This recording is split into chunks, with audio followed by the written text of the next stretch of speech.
Hi good morning. നമുക്കിന്ന് ഇഡ്ഡലിയുടെയും ദോശയുടെയും ഒക്കെ കൂടെ കഴിക്കാൻ പറ്റിയ നല്ല എരിവുള്ള ക്യാരറ്റ് ചമ്മന്തി തയ്യാറാക്കിയാലോ. നമ്മൾ സാധാരണ ക്യാരറ്റ് ചമ്മന്തി അങ്ങനെ തയ്യാറാക്കാറില്ല അല്ലേ. തേങ്ങ ചട്നി തക്കാളി ചട്നിയൊക്കെയാണ് നമ്മൾ ദോശയുടെ ഇഡ്ഡലിയുടെ ഒക്കെ കൂടെ കഴിക്കാറുള്ളത്. കഴിഞ്ഞ ദിവസം തയ്യാറാക്കിയ മല്ലിയില ചട്നി നിങ്ങൾക്ക് എല്ലാവർക്കും ഇഷ്ടമായി എന്ന് അറിഞ്ഞതിൽ വളരെ സന്തോഷം. അപ്പോൾ നിങ്ങൾ ഈ ഒരു ക്യാരറ്റ് ചട്നിയും കൂടി ദോശയുടെ കൂടെ ഒന്ന് തയ്യാറാക്കി നോക്കൂട്ടോ, എല്ലാവർക്കും ഇഷ്ടമാവും. അപ്പോൾ നമുക്ക് എങ്ങനെയാണ് നമ്മുടെ ക്യാരറ്റ് ചട്നി തയ്യാറാക്കുന്നത് നോക്കാം. നമുക്ക് നമ്മുടെ ഇൻഗ്രീഡിയൻസ് നോക്കാം. ഞാനിപ്പോൾ ഒരു വലിയ ക്യാരറ്റ് എടുത്തിട്ടുണ്ട്, ഒരു 2 ടേബിൾ സ്പൂൺ സവോള എടുത്തിട്ടുണ്ട്, 2 ടേബിൾ സ്പൂൺ തേങ്ങ ചിരവിയതെടുത്തിട്ടുണ്ട്. ഇത്രയും മതി കേട്ടോ നമുക്ക്. പിന്നെ 3 വറ്റൽമുളക് നമ്മുടെ എരിവ് അനുസരിച്ച് എടുക്കുക. അപ്പോൾ ക്യാരറ്റ് ഇതുപോലെ കനം കുറച്ച് കട്ട് ചെയ്തെടുക്കുക കേട്ടോ. എന്താണെന്ന് വെച്ചാൽ നമുക്ക് വേഗം വഴറ്റിയെടുക്കാനാണ് ക്യാരറ്റ് കനം കുറച്ച് കട്ട് ചെയ്തെടുക്കുക എന്ന് പറയുന്നത്. സവോളയും ഒന്ന് നീളത്തിൽ കട്ട് ചെയ്തിട്ട് കുറുകെ കട്ട് ചെയ്ത് തിന്നായിട്ട് സ്ലൈസ് ചെയ്തെടുത്തിട്ടുണ്ട്. അപ്പോൾ നമുക്കിനി നമ്മുടെ ബാക്കിയുള്ള കാര്യങ്ങളിലേക്ക് കടക്കാം. നമ്മളിപ്പോൾ ഒരു പാൻ ചൂടാക്കാൻ വെച്ചിട്ടുണ്ട്. പാനിലേക്ക് ഞാൻ ഓയിൽ ആഡ് ചെയ്തിട്ടുണ്ട്. നമുക്ക് ഏത് വെജിറ്റബിൾ ഓയിലാണെങ്കിലും വെളിച്ചെണ്ണ ആണെങ്കിലും യൂസ് ചെയ്യാം കേട്ടോ. ഇതിലേക്ക് 1 ടീസ്പൂൺ നമ്മുടെ ഉഴുന്ന് ചേർക്കുക. ഉഴുന്നൊന്ന് ചൂടായി വരണം. ഉഴുന്ന് നിർബന്ധമാണ് കേട്ടോ ഈ ഒരു റെസിപ്പിയിൽ. ഉഴുന്ന് ചേർത്തിട്ട് ഉഴുന്നൊന്ന് ചൂടായി തുടങ്ങുമ്പോൾ നമുക്കിതിലേക്ക് ബാക്കിയുള്ള ഇൻഗ്രീഡിയൻസ് ആഡ് ചെയ്യാം. ഉഴുന്നിൻ്റെ കളറ് വല്ലാതെ മാറിപ്പോവണ്ട. ഇനി നമുക്കിതിൻ്റെ കൂടെ വറ്റൽമുളകും കൂടി ചേർത്ത് കൊടുക്കാം. വറ്റൽമുളക് ഒന്ന് കുക്കായി വരുമ്പോൾ ഉഴുന്ന് വീണ്ടും കുക്കായി വന്നോളും. ഇത് വളരെ സിമ്പിളായിട്ടുള്ളൊരു ചട്നി റെസിപ്പിയാണ്, പക്ഷേ നല്ല ടേസ്റ്റി ആയിട്ടുള്ളൊരു ചട്നിയാണ് കേട്ടോ. അപ്പോൾ നിങ്ങൾ ഇതുപോലെ ഉണ്ടാക്കി നോക്കിയിട്ടില്ലെങ്കിൽ ഉറപ്പായിട്ടും ട്രൈ ചെയ്യൂ. അപ്പോൾ നമ്മുടെ വറ്റൽമുളകും കുക്കായിട്ടുണ്ട്. വറ്റൽമുളകിൻ്റെ കളറ് വല്ലാതെ മാറിപ്പോരുത്. ഇതിലെല്ലാം കളറ് മാറിപ്പോകാതെ ശ്രദ്ധിക്കുക എന്നുള്ളതാണ് നമ്മുടെ ഇമ്പോർട്ടൻ്റ് ആയിട്ടുള്ള കാര്യം. ഇനി നമുക്കിതിലേക്ക് സവോള ചേർക്കാം. സവോള ചേർത്തിട്ട് ഒന്നുകൂടി ഒന്ന് വഴറ്റിയെടുക്കണം. ഇതിലെല്ലാ ഇൻഗ്രീഡിയൻസും നന്നായിട്ട് വഴറ്റേണ്ട ആവശ്യമില്ല. ഒന്ന് ലൈറ്റായിട്ട് ആ റോ ടേസ്റ്റ് മാറി വരിക എന്നുള്ളത് മാത്രമേ ഉള്ളൂ. ഇനി നമുക്കിതിലേക്ക് ഉപ്പ് ചേർക്കാം. ചട്നിക്ക് ആവശ്യമായ ഉപ്പ് മുഴുവൻ ചേർത്ത് കൊടുക്കാം. നിങ്ങൾക്ക് ലൂസായിട്ടുള്ള ചട്നി മതി എന്നുണ്ടെങ്കിൽ ആ രീതിയിലും എടുക്കാം. തിക്കായിട്ടുള്ള ചട്നി മതി എന്നുണ്ടെങ്കിൽ ആ രീതിയിൽ എടുക്കുക. ഞാനിപ്പോൾ കുറച്ച് തിക്കായിട്ടുള്ള ചട്നി ആയിട്ടാണ് കേട്ടോ എടുക്കുന്നത്. 2 രീതിയിൽ എടുത്താലും കുഴപ്പമില്ല ഈ ഒരു ചട്നി. ഉപ്പ് ചേർത്ത് സവോളയൊന്ന് സോഫ്റ്റ് ആയി വരുന്നുണ്ട്. ഇനി നമുക്കിതിലേക്ക് നമ്മൾ കട്ട് ചെയ്ത് വെച്ചിരിക്കുന്ന ക്യാരറ്റ് ചേർത്ത് കൊടുക്കാം. ക്യാരറ്റ് ചേർത്തിട്ട് ഇനി ക്യാരറ്റും കൂടി ഒന്ന് കുക്കായി വരണം. ഒരു 2 മിനിറ്റ് ക്യാരറ്റ് ഹൈ ഫ്ലെയിമിൽ വെച്ചിട്ട് വഴറ്റിയെടുക്കുക. 2 മിനിറ്റിൽ കൂടുതൽ വഴറ്റണ്ട.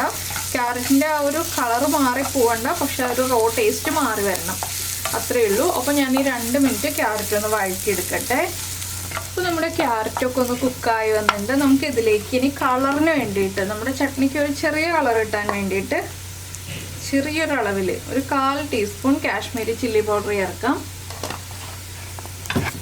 ഇത് ഓപ്ഷണലാണ് കേട്ടോ. കാശ്മീരി ചില്ലി പൗഡർ നിങ്ങൾക്ക് വേണമെങ്കിൽ ചേർത്താൽ മതി, ഇല്ലെങ്കിലും അവോയ്ഡ് ചെയ്യാം. നമുക്ക് ഫ്ലെയിം ഓഫ് ചെയ്തതിന് ശേഷം ഈ ക്യാരറ്റിൻ്റെ ചൂടിൽ, ആ പാനിൻ്റെ ചൂടിലിരുന്നിട്ട് നമ്മുടെ ചില്ലി പൗഡർ കുക്കായിക്കോളും. ഇനി ഇത് ചൂട് മാറി കഴിഞ്ഞിട്ട് വേണം നമുക്ക് ബാക്കിയുള്ള ഇൻഗ്രീഡിയൻസ് ചേർത്തിട്ട് അരച്ചെടുക്കാനായിട്ട്. അപ്പോൾ ഇനി ഇത് ചൂട് മാറി വരട്ടെ. അപ്പോൾ നമ്മൾ മിക്സിയുടെ ജാറിലേക്ക് നമ്മൾ വഴറ്റി വെച്ചിരിക്കുന്ന ക്യാരറ്റിൻ്റെ മിക്സ് ചേർത്ത് കൊടുക്കാൻ പോവാണ്. ഇനി ഇതിലേക്ക് നമുക്ക് നമ്മൾ എടുത്ത് വെച്ചിരിക്കുന്ന തേങ്ങ ചിരവിയത് ചേർത്ത് കൊടുക്കാം.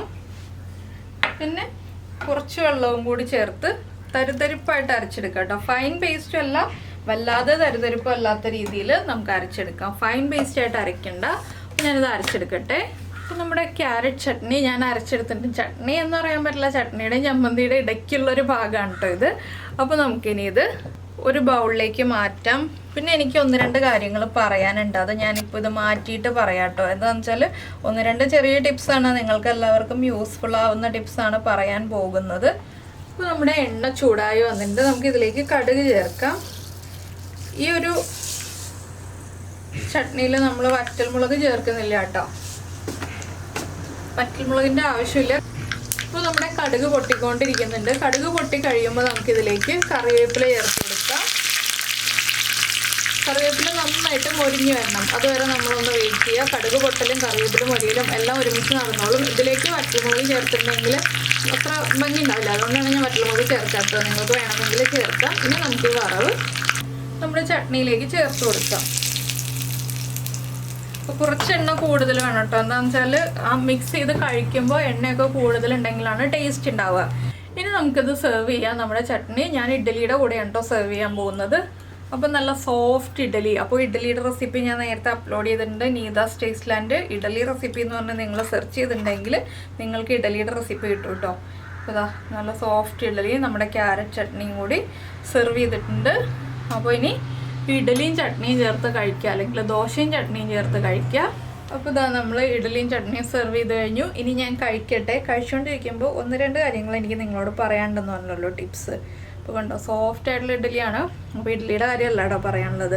നമ്മളിപ്പോൾ ക്യാരറ്റൊക്കെ വാങ്ങിച്ച് വെക്കുമ്പോൾ വാടി പോകാറില്ലേ പെട്ടെന്ന് തന്നെ, ഫ്രിഡ്ജിൽ വെച്ചിട്ടാണെങ്കിലും.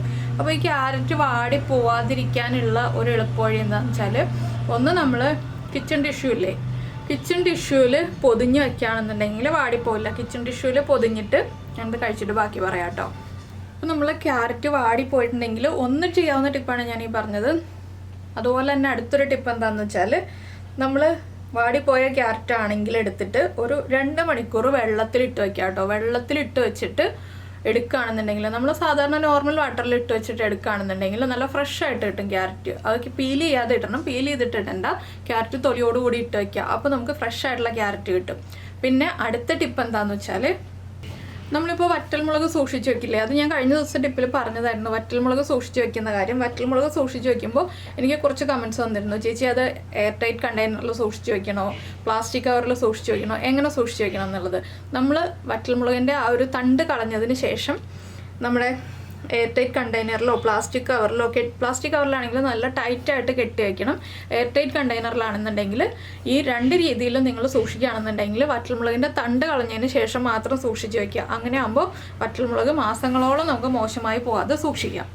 അപ്പോൾ ഈ 2 ടിപ്സും നിങ്ങൾക്ക് ഇഷ്ടമായി എന്ന് വിചാരിക്കുന്നു. പിന്നെ നിങ്ങൾ കാണുമ്പോൾ ഈ മുഴുവൻ ഇഡ്ഡലി ഞാൻ കഴിക്കുമെന്ന് വിചാരിക്കണ്ട കേട്ടോ, ഞാനിത് മുഴുവനും കഴിച്ച് തീർക്കാൻ പോകുന്നില്ല. അപ്പോൾ ഞാനിങ്ങനെ ഇടയ്ക്ക് സംസാരിച്ചുകൊണ്ട് കഴിക്കലും നടക്കുമല്ലോ എന്ന് വിചാരിച്ചിട്ട് എടുത്തുകൊണ്ടിരിക്കുകയാണ്. അപ്പോൾ എന്തായാലും ഈ ടിപ്സും ഈ ഒരു വീഡിയോയും ഇഷ്ടമായെന്നുണ്ടെങ്കിൽ ഒന്ന് ലൈക്ക് ചെയ്യാനും, അതുപോലെ ഇഷ്ടമായോ ഇല്ലയോ ഒന്ന് കമൻറ്റ് ചെയ്യാനും മറന്നുപോയില്ലല്ലോ. പിന്നെ നമ്മുടെ ചാനൽ ആദ്യമായിട്ട് കാണുകയാണെങ്കിൽ നമ്മുടെ വീഡിയോ പ്രസൻറ്റ് ചെയ്യുന്ന രീതിയൊക്കെ ഇഷ്ടമായി എന്നുണ്ടെങ്കിൽ നമ്മുടെ ചാനൽ ഒന്ന് സബ്സ്ക്രൈബ് ചെയ്ത് സപ്പോർട്ട് ചെയ്യണേ. അപ്പോൾ നമുക്ക് നമ്മുടെ അടുത്ത റെസിപ്പിയുമായിട്ട് അടുത്ത ദിവസം വീണ്ടും കാണാം.